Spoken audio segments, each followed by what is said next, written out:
তিনি ডাক দিয়ে বলেন, আমি মারান ইমানদারদের অভিভাবক।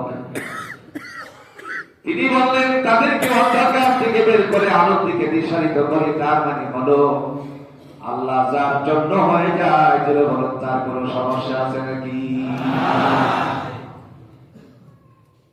বিয়ের রাত্রে এখন তারে মহারা দেওয়া লাগবে না? মহারানা দেওয়া লাগবে না? কি দিবেন? পয়সা আছে? কথা কথাকে পয়সা আছে? বিয়ে করার সময় নগদ মহারানা তৈরি করবেন, এটা হলো নারীর অধিকার।